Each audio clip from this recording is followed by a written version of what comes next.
Good morning, everyone. My name is Ian McCluskey. I'm Head of Technical and Policy at the institution, and I'm delighted to be here to facilitate this event and the launch of the project, which has been very close to my heart. It's the Hydrogen Knowledge Centre. But first, some housekeeping. Please, your videos and your mics will be switched off throughout this event. But if you've got any questions, please use the chat function on the side of your screen, and we'll pick them up. If you've got any questions for any particular speaker, please include their name so we can direct it to that particular speaker. The questions will be picked up at the panel session, which will be at the end of the presentations, and there will be a recording available at the end. Now, I would like to now introduce you to our first speaker, who's Neil Atkinson, Chief Executive, to open the event. Over to you, Neil.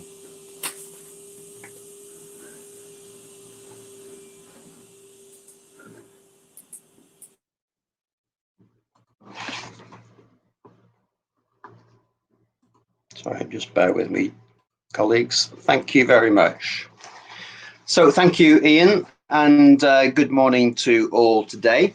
My name is Neil Atkinson, the Chief Executive of the Institution of Gas Engineers and Managers.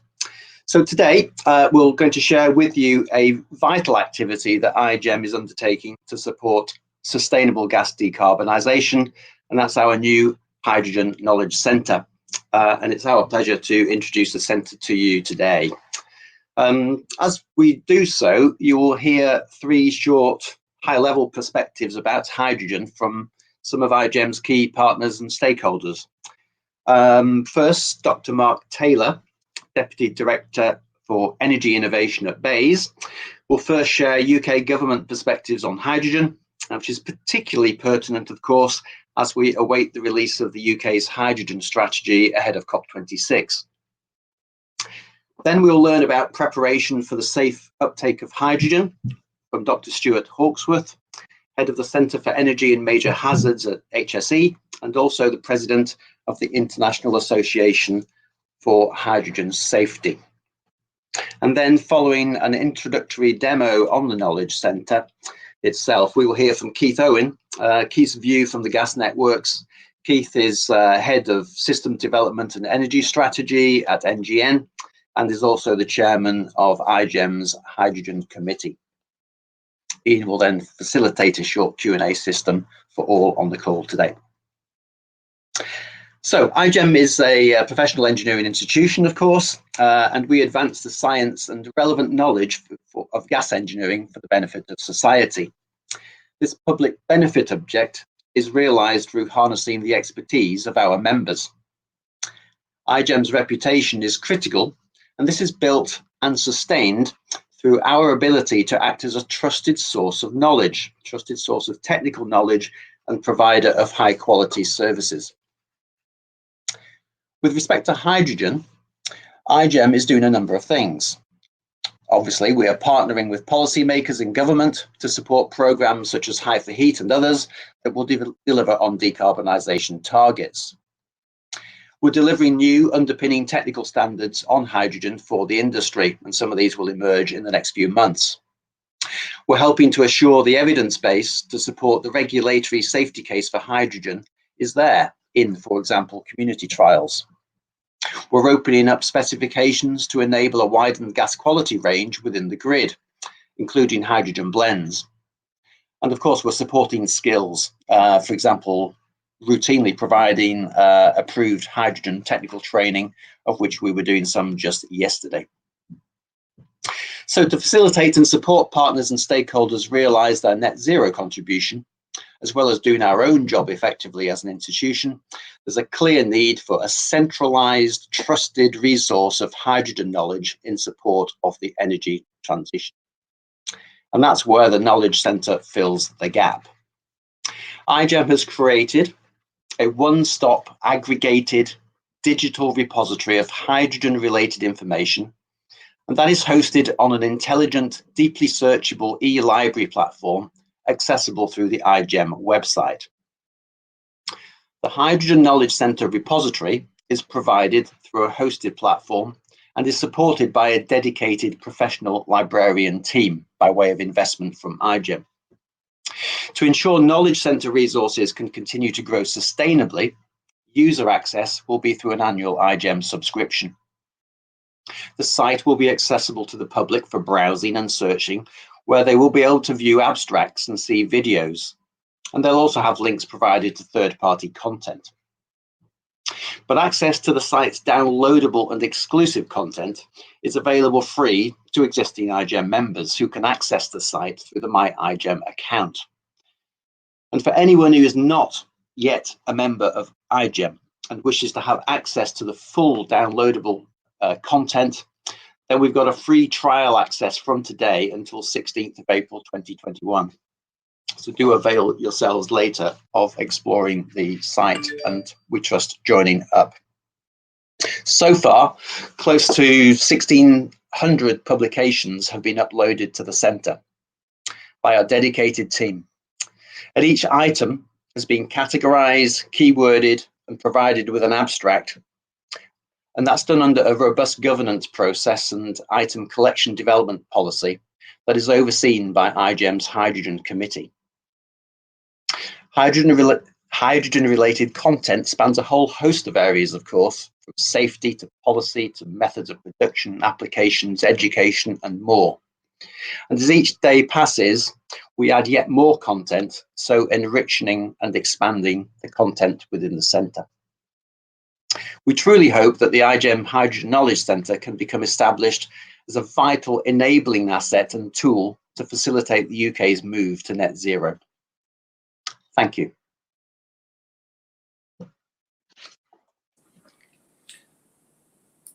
Okay, thank you, Neil.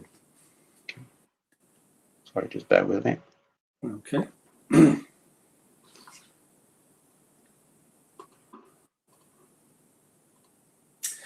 It's now my great pleasure to introduce you to our next speaker, which is Dr. Mark Taylor, who's a Fellow of the Institute of Mathematics and Applications and Deputy Director of the Energy Innovation for the Department for Business, Energy and Industrial Strategy.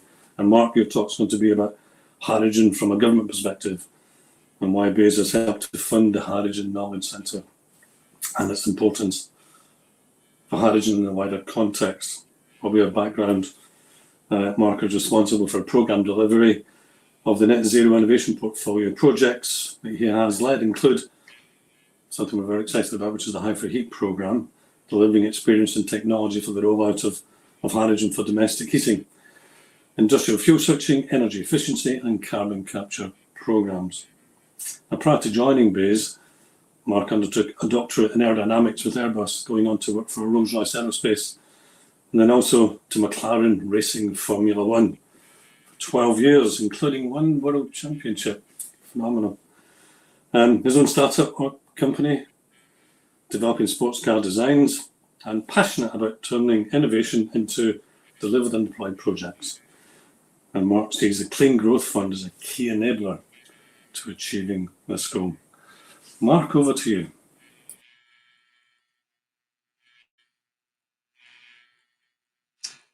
Thank you, Ian. I'm delighted to be here. As many of you can tell from my past in the aerospace industry and the automotive industry, I have quite a bit of decarbonisation to do so that I can achieve net zero in my lifetime. So that's why I've joined BEIS, and I'm very passionate about delivering net zero technology. It's been a fascinating time. I've been here 3.5 years, and I have done a huge amount of work on hydrogen. In fact, this has been such a broad-ranging scope. I've been incredibly impressed by how flexible and powerful hydrogen is as an enabler of net zero technology. To give you an example of the range of applications I've been working on, we've been looking at industrial fuel switching in the glass industry, in the food industry, and in the cement industry, and in the lime industry. These pilots are happening at the moment. We've also seen applications of hydrogen for storage of energy, supporting power to hydrogen as a interseasonal storage option. And we've also seen that hydrogen has potential applications in transport, both on trains and on shipping. So it's a tremendously exciting vector, and we see it as a key enabler for net zero, complementary to technologies such as the expanding renewables power generation. It gives us an opportunity to make good use of excess renewables. So there's many times when we have too much wind, and maybe someday we'll have too much sun in the UK, and we need a method of capturing and storing that energy for times when there isn't so much sun, for example, during the winter. So I would like to draw your attention to probably the key program that led to BEIS supporting this initiative, and that is the High for Heat program. So we started that about 3 years ago, and when we started, we had literally no foundation. It was an idea that we could deploy hydrogen safely in homes. At the time, we had no appliances, so we had no boilers, no cookers, no fires, and no even basic foundations like gas standards. And that's where IGEM have been hugely supportive in giving us the enabling steps to be able to develop standards, including a hydrogen gas standard, so that we can develop appliances. And I'm delighted to say now, 3 years later, that we have successfully developed hydrogen-ready boilers, cookers, fires, and they're all performing extremely well. So we have massively advanced and progressed towards deploying hydrogen as a solution for domestic heat. However, on that journey, we've been developing a safety case, and developing the safety case requires extensive knowledge of the characteristics of hydrogen and experience of hydrogen. And that's where we realized we really needed a definitive repository for hydrogen knowledge to keep the pace of development of hydrogen up. Because, as you're all aware in watching the news, the climate is changing even now, so we'll keep on breaking heat records, be it in Siberia or in Europe, and particularly in Africa, where we're seeing more droughts. So the impact of climate change is happening now, and the urgency of coming with solutions. And that is why we were so interested in supporting the repository, because we're so eager that we can keep the pace of development up. So while we've made tremendous progress over the last 3 years, we need to keep that pace of development up and really exploit this innovation period of hydrogen, share knowledge, so we can start deploying the technology as soon as possible and achieve both net zero, but also more importantly, our carbon budgets in the coming decades, so that we start to drive down the impacts of climate change. So we're delighted to support this initiative, and a brilliant start. I'm so pleased to hear there's so many documents in, and I know that many of the researchers that we've been supporting are eager to put their reports in, and I'm very optimistic that this will really allow us to accelerate the deployment of hydrogen. So the question is, what will the government be looking to do next? Well, now that we've developed the appliances, we are moving towards having a domestic trial. That's planned for the H100 project next year. And following on from that, we'll be looking to deploy a hydrogen village by about 2025 and a hydrogen town by 2030. And alongside that, there is a concerted effort to develop the supply of hydrogen. So that includes 1 gigawatt by 2025 and 5 gigawatts by 2030. So we're looking to develop production of hydrogen so we can start deploying technology, demonstrating its capabilities and safety, both in industrial applications and in transport applications, and indeed in domestic heat applications. So I'm really pleased to be here. And I think the gauntlet I would set down to you as a community is we really need to exploit this facility to accelerate our development of hydrogen technology and really push and get this technology deployed and start hydrogen delivering its rightful impact on achieving net zero. Thank you.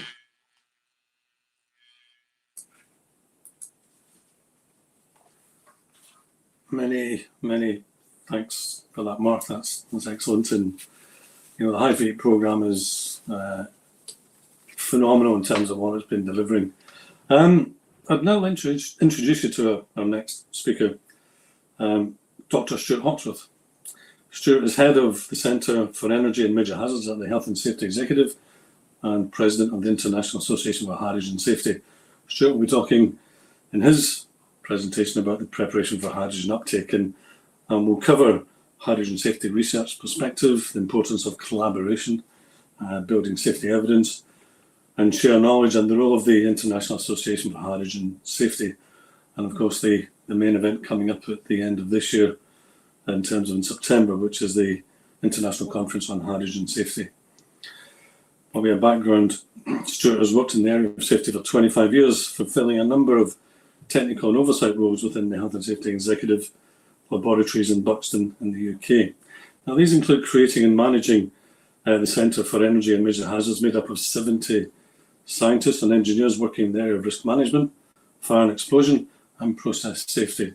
And Stuart has oversight for a programme of hydrogen safety projects, including power, heat and transport, funded by the European Commission, UK Government and industry. He is also President of the International Association of Hydrogen Safety and a task leader of the European Fuel Cells Joint Undertaking, European Hydrogen Safety Panel, and a visiting professor at Ulster University. So over to you, Stuart.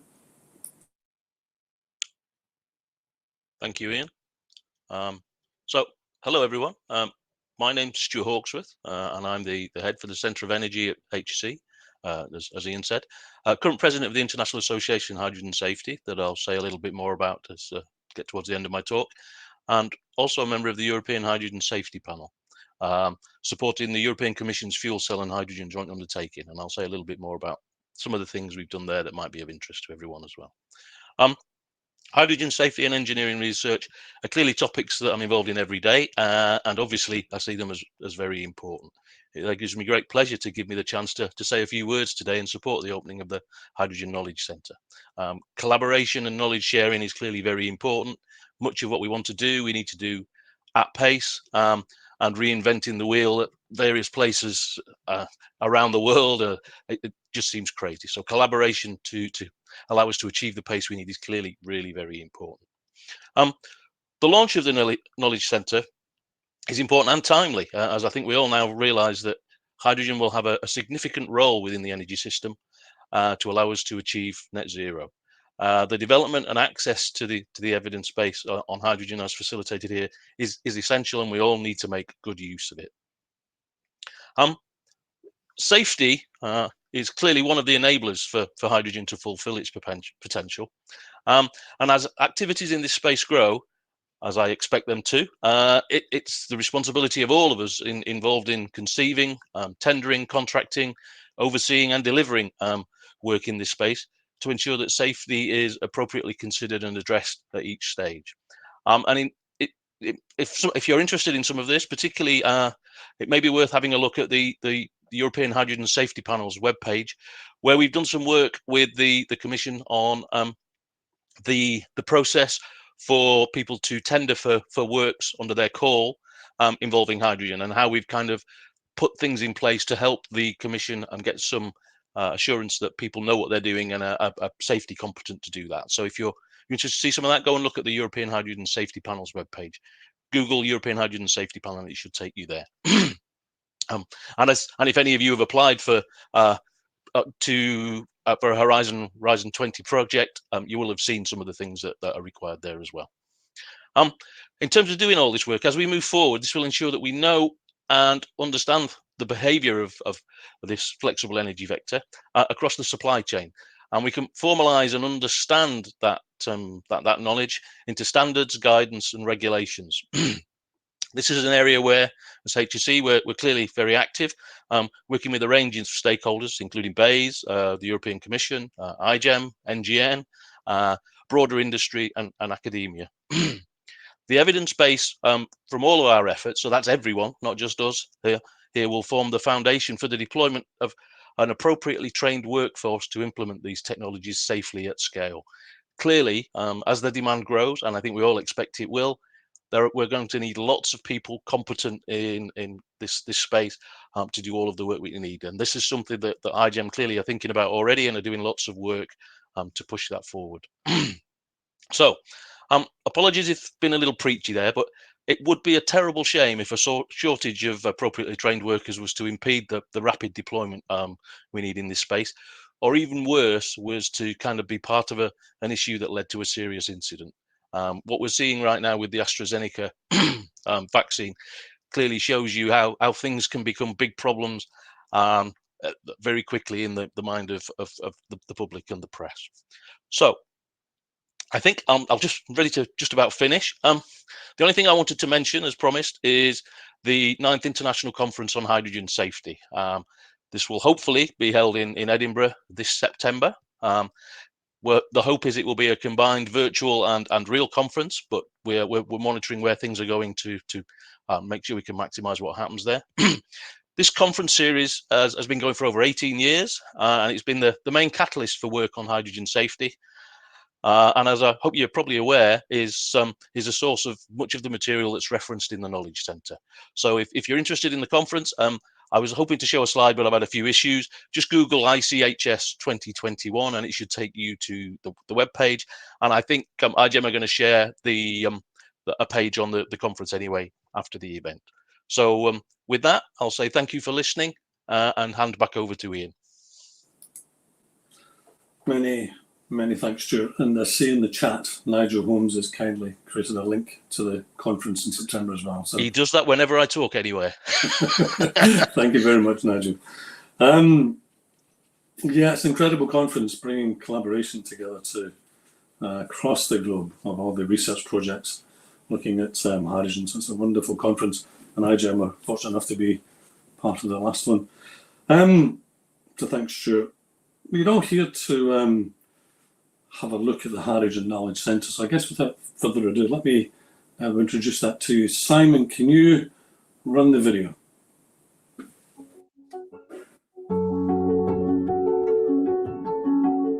As the world continues to turn and energy industry leaders work toward our net zero carbon emissions targets, the dangers of climate change still loom, and there is ever increasing pressure for us to move away from fossil fuel dependency.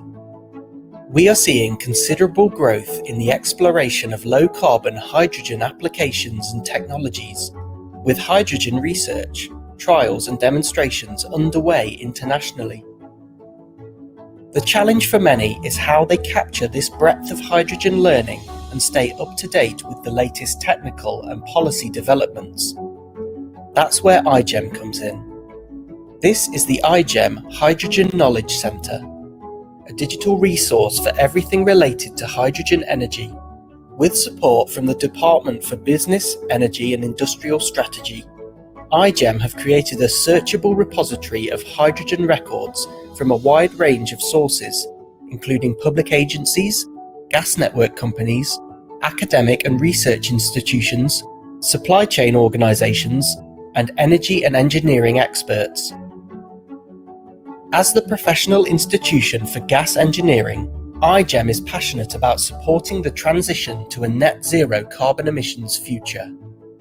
The Hydrogen Knowledge Centre is one of the ways in which we're playing our part. Our goal is to capture existing and newly published hydrogen learning, consolidating knowledge into one searchable library, making hydrogen information and research quick and easy to find. The Hydrogen Knowledge Centre will provide you with the latest hydrogen learning as it emerges. We take the legwork out of sifting through numerous websites, journals, and portals for information. The advanced dynamic search capabilities make filtering your search results simple. We also recommend other relevant resources based on your search and highlight the latest publications to you on the homepage. We would like to thank our key contributors for their support, and we will continue to build knowledge-sharing partnerships across academia, industry, and government. The effects of climate change are already a reality, but we have an opportunity to minimise its impact. As it stands, hydrogen technologies could provide a viable route to decarbonising areas such as heating, industrial processes, and heavy transport, and help make a meaningful reduction in greenhouse gas emissions. Now is the time to build on your understanding of hydrogen, discover new research, and share your own learning. IGEM is the place to start. To explore the Hydrogen Knowledge Centre and find out how to gain full access to IGEM's world-class repository of hydrogen resources, please visit h2knowledgecentre.com.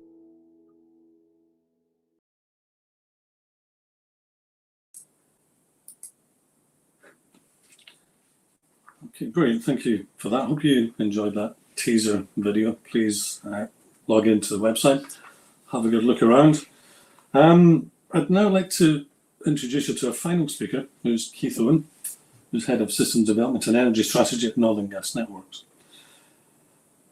Now, Keith's going to talk about Gas Networks' perspective in terms of about sharing project research and the Hydrogen Knowledge Centre and the benefit from an end user perspective. Now, by way of background, Keith has led and supports a variety of energy research programs such as NGN's H21 program and the Cadent NGN High Deploy project. Keith also leads the development of NGN's Integral Facility and a collaboration between industry, academia and our wider stakeholders to create a whole energy systems research and development centre. And that aims to drive the benefits of the energy sector, coupling and accelerate pathways to net zero.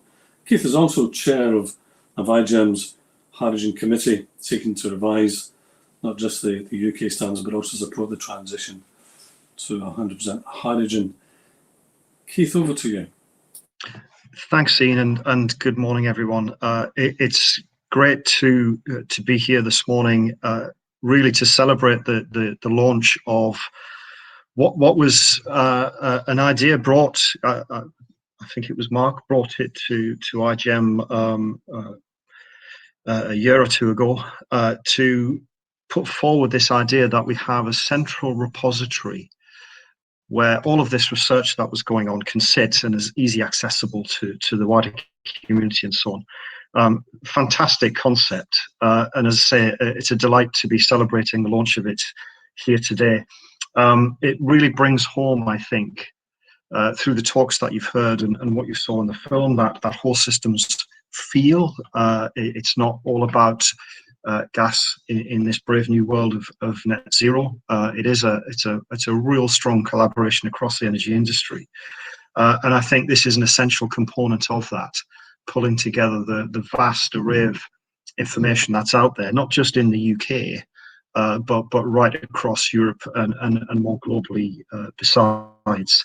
If we just reflect on, from an industry perspective, what's been going on. Well, from my own perspective, from NGN, clearly we've got projects such as H21 looking to repurpose the gas grid to 100% hydrogen. And we've been sharing our information on that on our website, h21.green, for quite some time. So having this central repository, which can link into that and provide that information, I think is absolutely essential. And it's equally relevant for high for heat, for high deploy, H100, future grid, high technical. I mean, the list is almost endless these days, the amount of effort being put in to really transform our industry from carbon heavy to net zero. So it's a fantastic time to be in the industry. And as I say, I think the Knowledge Centre is something that we can all benefit from as it develops and evolves and we get more and more information in there. Just thinking through, I was on a call on Monday. It was a webinar across in Canada, and they're starting to look at blending, for instance. So they're really keen to start this collaborative approach, really keen to learn from what's happening in the UK. So I was recommending the Knowledge Centre to Canadian colleagues over there that are in industry and so forth. And it just shows the benefit of having something like this, that we can have those conversations on an international basis to pull their research in, importantly, so we learn from the work that they're doing, but equally we can share our activities too. And I guess just as we walk through this and think, well, okay, what does it mean for me as an individual first? If we think about the position that the UK, Europe, everywhere else actually is in, there aren't that many hydrogen engineers out there, technicians and so forth. We are kind of predominantly natural gas skilled. That's where our competencies lie, quite rightly. So there's a transformative piece to evolve our skills and our competencies over the next few years, so that we're, as has been mentioned by previous speakers, we are right at the forefront of this and can really drive that net zero position for the UK government and deliver benefits for our economy. So I see the Knowledge Centre really playing a strong role there, being the central place for all the journals, the science and the various projects, so that the community can start to tap into that and learn and benefit. I see it as a really central component of accelerating the work that we're doing. If you think about the way that we construct projects at the moment, we're identifying gaps in knowledge and looking to plug those gaps with science, with demonstration, with pilots and trials and so forth. Well, if we've got a broader scope of information coming into the Knowledge Centre, that allows us to have a much more refined focus on where those gaps are. And it means we can start to leapfrog where we thought there were problems and start to really focus in on how we move this forward more quickly, really drive an accelerated program now. And I think finally, if we think through the broad reach of UK activity across the networks, we've got real strong collaboration between ourselves and Cadent and Scotia, Wales to West, National Grid, and so on. Sharing information, working together on projects, that needs to extend further, much further. So where you get to with the Knowledge Centre is the ability for all aspects of the supply chain to start to understand from a transmission distribution perspective what's happening and what we might need in order to progress our advance of hydrogen into our system.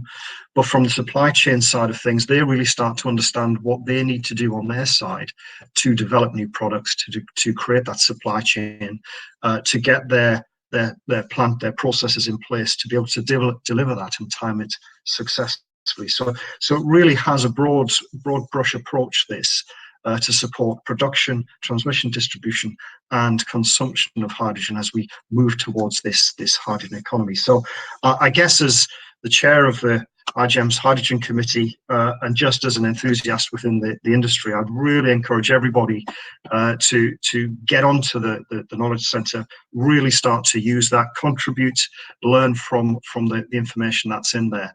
And I think as a community, we can really start to drive a hydrogen economy for the UK. And with that, I'll close there. Thanks, Ian. Great, Keith. Thank you. Thank you very much for that. I'd now like to invite the other speakers back onto the virtual stage, please. If you could put your videos and your microphones on again. I'd like to bring Neil, Mark, and Stuart back on. And just while we're sort of waiting for Neil to perhaps join us, if I can just remind the audience, please, if you've got any questions, again, please put it in the chat. We're probably going to extend this session maybe by 5 minutes. We'll see how the questions kind of go, but we're quite keen to answer as many as we can. If you've got them for a particular speaker, please address it to that in the chat, and I'll do my very best to pick it up in the time that we've got. Mark, if I can turn to you first of all, I've got a question here from Nigel. Nigel saw your presentation at the 2019 HSE Future Gas event in London, where you spoke very positively about hydrogen for heat, and I think you'd called it an open goal. So is there anything now which would move the goalposts or as Nigel phrases it, take our ball away? Come back now. Okay, well, I'm hoping nobody's going to take the ball away. I think the challenge for us now is using foundations like the Knowledge Centre, transform all the technology we've developed and all the knowledge we've developed into validation of our approach. So we now need to deploy trials. I think I mentioned the H100 trial, which is actually a dual pipe trial. So that's where we start. And we really need to focus on that. And that needs to validate all the work we've done, both from the safety point of view, but also from the expectation of the consumer experience. So what's it like for the consumer cooking with a hydrogen cooker or using a hydrogen boiler? I mean, my impression from what I've seen at the moment is no different. The flame color changes from blue to orange, but actually the experience is no different. But we need to validate that. I think that's the big challenge. The second thing we need to do is develop the safety case and refine the safety case further to do a conversion trial. and that is heading towards our hydrogen village, which we're targeting for 2035, and we would like that to be a conversion trial. So there's a lot of work to be done, and that will mean we need to work very closely with projects like Keith's project on H21 and work alongside the other networks and turn our safety case into something that's valid for a conversion trial. And then I think we'll be in a good stead for it to happen. So I think the answer is, Nigel, the goal is still there. I'm not sure it's an open goal. I don't know if I said the word open goal, but we still, we need to get our shot in, and we need to get these trials done. And the industry needs to pull together. And I think this knowledge centre is very invaluable for ensuring that the entire community can help us work towards that. And new people can come in and work in hydrogen and very quickly get up to speed using one resource, rather than having to spend hours or days or weeks trawling around the internet trying to find out what's going on in hydrogen. Thank you, Mark. Fully agree with all that. I've got a next question for Stuart. Again, this one comes from Nigel Stewart, and particularly looking at other countries. Are there any key lessons which we can learn from the deployment of hydrogen in other countries, in particular related to the important question about public acceptance and any concerns about hydrogen safety, Stuart? Okay, so clearly, there are, to keep this moving forward, and I think we're going back to the AstraZeneca thing right now, public confidence can easily be affected, very easily affected. I'm thinking about other countries. A couple of years ago, May 2019, there was quite a serious incident in Korea. Quite a surprising incident. What actually happened was quite surprising, and I have kind of said things about it in the past. But all the same, that the consequences of that have really impacted the confidence, the public confidence, the desire for the hydrogen economy in Korea, which this is South Korea. I should be clear about that. Which was really there. They were really up for it, and now they are struggling a little bit, and they're having to work hard to bring that back around. So absolutely, the thing here for us. So this is kind of our mission in the UK, but also to do what we can around the world to ensure that we no serious incidents happen, to ensure that we do the very best we can with safety, and ensure that all applications develop safely. So that's about building that evidence base, the sort of stuff that's in the knowledge centre already, and keep building that evidence base, understanding applications as they move forward, as we move to heavy goods, rail, other applications, maritime, aviation even, and the much larger inventories of hydrogen that we're having to think about, and how we can make all that work safely. And then having that workforce there, I mean, I made this point already. What we don't want is to not have the trained people around to do the work properly, because that can only cause problems in a number of ways. So I think for us, it's about thinking about many of those things to make sure that we don't end up in the situation that unfortunately they're finding themselves in South Korea. Thank you, Stuart. I can turn this next question to Keith, if I may. Keith, and this is probably a couple of questions here about engineers in relation to engineers' competencies as well. There's a question here about an assessment for how many, which is always difficult, many hydrogen engineers we might need, but there has been some studies around, the number of skills and resources that we're going to need to deliver a net zero. I just wonder if you can maybe talk to that, but also looking at competency, which is important from a hydrogen engineering perspective, and it's absolutely key when it comes to skills that we know are not going to be just needed from an engineering perspective, but also in design and maintenance, operation and evaluation. So there's a question that says there's formal courses to assist in this, but is there any overall competency profile for such engineers? And maybe if you've got any views on just that skills resource. I know it's something which is close to your heart, Keith.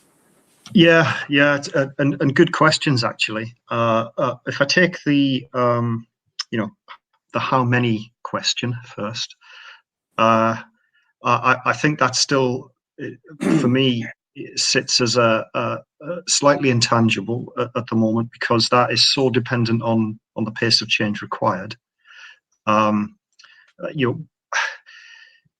Numbers that I hear bandied around, just to give a sense of the scale of change, which I think is probably important, is if we were to start the process of transitioning to a net zero heat system, and I'm not talking about hydrogen or this is just getting off a natural gas system. It could be onto heat pumps, it could be on a hydrogen or whatever. It really doesn't matter. Then if we started that around about 2030, then you really are looking at, broadly speaking, about 20,000 homes a week. And that's non-stop for the next 20 years to be able to deliver that net zero target in kind of round numbers. So that immediately gives you a sense of, wow, that's a big challenge. So I guess the conversation there is, the sooner you start, the simpler that task becomes. You've got a bit more breathing space to deliver it. But certainly I see a need for more skilled people being able to deliver that work. And clearly, the more you compress the time, if you don't move the deadline, as it were, then the more people you need to be able to deliver it, and of course your costs start to rise as well. So clearly there's a need to have that planned out. And as Mark described earlier, this move from hydrogen village to hydrogen town, I think, is an essential way of us really starting to understand the key components of that logistical challenge to make this a reality. And of course, that's wrapped in with that customer acceptance piece and and taking the consumer with us, which is an absolute essential in all of this. So as for numbers, I don't think we've got at this stage in 2021 a definitive on that, other than we're aware of the scale of the challenge. We're absolutely up for that scale of the challenge, and the whole joined up process of developing the competency model, developing the skill sets, making sure that by whatever time it is, 2030, say, we've got a set of technical people, planning people, and so on and so forth that can help us transition. I think that's where we are at the moment to develop that. In terms of the competency, likes of EU Skills are working on that at the moment, and really I see through the development of IGEM standards, where we have hydrogen supplements to TD1, TD4, and so on and so forth. Those hydrogen supplements then can support add-on modules to the sort of competencies that gas teams right across the UK is their bread and butter. It's their world, as it were. That those competency assessments and that level of skill. So this should be a relatively simple transition for those that are already gas engineers, gas safe engineers, by adding those components in. And of course, for the primary kids of today, by the time they get through to 2030, they're going to be the new engineering and technical people for the hydrogen world. So they're coming into it cold. So to them, it's a new and exciting career in a net zero world, I guess. Thank you, Keith. I've just got a quick question. I'm just conscious of time, but can I take a question? There's an inevitability around the various rainbow colours of hydrogen production. And it's the sort of green versus blue sort of question really here that we're looking at. So I guess it's a question for maybe some of the work you're looking at, Keith, on the kind of system transformation area here. But are we looking at, the economic argument for green hydrogen perhaps? Perhaps it's not quite there yet. And are we looking at a sort of blue hydrogen first and then move into green once we've got a surplus of renewables? What's the view on the system transformation view on that? Yeah, so in the work that we've been doing so far, I think we try to stay largely agnostic, colorblind, if you like, to a degree, because it's clear that in order to get to 2050, you're talking about a lot of hydrogen, many tons of hydrogen. It's we do shift an awful lot of natural gas right now. So to be able to transition the system, you are talking about very large scale production of product that is highly resilient, which is a really key part of all of this. It must keep delivering. We can't afford for that to go off.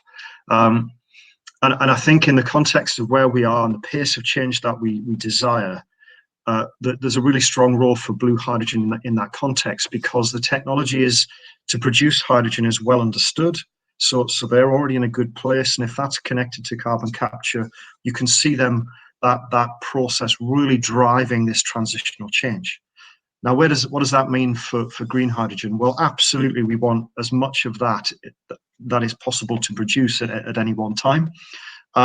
So for me, I see it a little bit like wind and nuclear, if you like. You're going to have a bedrock of production which provides that stability and gets us to 2050, and slowly but surely, green technologies will start to improve. The costs will come down, as we've seen in other technology with our electricity colleagues, so that as we get to 2050, we start to see a bigger piece of the pie being delivered from that green sector, so that we can start to plan for really 2050 onwards, because at some point fossil fuels will no longer exist on this planet. So we do have to have a plan.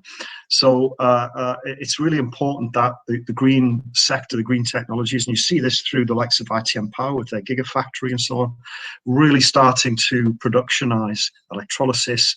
And if we combine that with wind and what we've seen in the white paper from government, which is fantastic, I think it's going to be a successful outcome for that technology. So perhaps we get to what does green and blue look like when it's mixed? Is that sort of a murky, verdy colour? I'm not sure. Whatever that is the kind of colour of hydrogen we'll get in our system, I think, for certainly the near term. Thanks, Keith. Conscious of time, I think just a quick one statement really from each of you. From Mark, first of all, just kind of key takeaway from the session from the Hydrogen Knowledge Centre. And then I'll go to Stuart and then yourself, Keith. Just one final takeaway, Mark? Yeah, I think my final takeaway is we mustn't hang about. We need to now validate what we've done and get some deployment happening. Keith's made some important points about the hydrogen. I'd even go further that we might need to do a bit more with grey, which is very naughty, but we need to get this hydrogen economy established and show that it works. And then the investment will follow. Our innovation programs will continue to support green and drive the costs down. So I'm optimistic that in time we'll drive the costs down of green. As Keith mentioned, we're already supporting Gigastack, and we shortly intend to have a competition to further boost investment in that area. Thank you, Mark. And Stuart, to you, final takeaway? Just to build on what Mark said, I think clearly it's about pace. We want to get there. We need to think of the most efficient way to do it, and the best way to keep everybody happy. Clearly, people are drawn by green, but putting that to one side. Yeah. So for me, it's all about making sure we've got all the different elements in there to make sure that all this can proceed safely. So we've got the evidence base, we've got the codes and standards, we've got the trained people, we've got all of those things, and that can kind of follow the path of the growth of hydrogen, which will be a challenge. But I think we need to do that. Otherwise, we may kind of come unstuck. Thank you, Stuart. Keith, to you, final comment. Thanks, Ian. Yeah. As I mentioned earlier, I think that this is a major step forward in that knowledge sharing and being able to access information from across a really broad set of sources. What does that mean in the wider sense?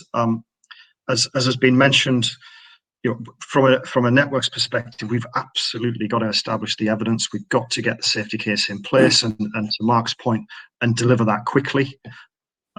We've really got to get a move on, and I think that Knowledge Centre really helps us to evolve our thinking in that space. In the context, of course, of what's happening with the public, and in the round in all of this, it is that holistic approach of moving their skills on, moving the research on, establishing the safety case, but not leaving the customer behind. We've again with BEIS's support and with our colleagues at Cadent, we've just launched the Hydrogen Home, and it's that sort of sense of bringing this information together for the technical group in the UK, but also sharing it in a simplified way for the public and stakeholders through our demonstrator at the Integral site, I think is really important. So that rounded approach to engagement and knowledge sharing, I think, is essential. Thank you, Keith. I'll bring it to a close this session. Thanks, everybody. Thank you, Mark, Stuart, and Keith, for your time today. It's been tremendous, and thanks very much for your support. Thanks, everybody, and the audience for your questions. Massive apologies for not getting around to everyone, but hopefully we'll try and answer some of your questions when we can. please go onto the website and have a look at the Hydrogen Knowledge Centre. If you've got any questions, please use the email address hydrogen@igem.org.uk, and we'll do our very best to answer those questions. I'd also like to take this opportunity to thank a few people as well, if I can. First of all, to Ingenta, who are the software providers for the platform. It's been a phenomenal working experience with them, and they've been a true partner when it comes to developing the website, and they've been phenomenal in their support. I want to thank them for that. There's a couple of people who've been working massively behind the scenes to bring the Knowledge Centre to life. I want to just say a huge thanks to Leanne Wayne, who's our librarian and our Information and Records Officer. She's been responsible for inputting the somewhat 1,600 records, videos, abstracts, PowerPoints. They're in there. Massive thanks to Leanne. And a huge thanks to Sarah Elise Manning, who's been a project manager, and her massive support in terms of bringing this to life with her project management skills, and wouldn't be here without you. So thank you both to those in my team. And thank you, everybody. And I'll bring this session to a close. Please enjoy the website. There's a few things coming up that IGEM is working on as well, so please look out for the prestigious Henry Cavendish series, which is coming up. That's available on the website, and there's a series of lectures on hydrogen, as you may have gleaned from the name. And without further ado, I'll bring this to a close, and thank you, everybody, and do appreciate your time in the day. Thank you very much. Bye now.